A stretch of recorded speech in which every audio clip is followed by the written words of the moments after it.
Voto, vereadora Estela Balardim. Muito obrigada, senhor presidente. Eu acho que algumas falas, tanto minhas, tuas, da vereadora Rose, foram um pouco distorcidas aqui no plenário.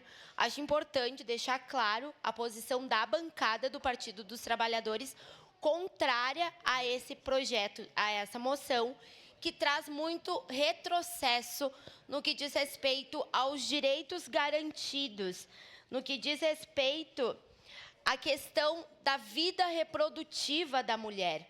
Isso pode fazer com que a gente aumente ainda mais o número de abortos clandestinos. E é aí que mora a diferença do que a vereadora Rose falou. Não é dividir a população, é saber que o dinheiro compra coisas melhores. Que a partir do momento que eu tenho mais dinheiro, eu consigo realizar o aborto de forma segura, mesmo ele sendo clandestino.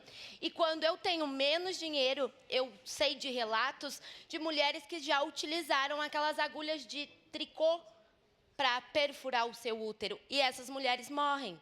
Essas mulheres ficam hospitalizadas em casos graves. Então, é essa a diferença. Não é dividir a população. É só ter um pouquinho de consciência de classe que já ajuda. E em relação ao que foi falado, e tem na moção, que as pessoas do Brasil, elas são contra isso. Eu quero trazer aqui a enquete que foi feita, a consulta pública que foi realizada.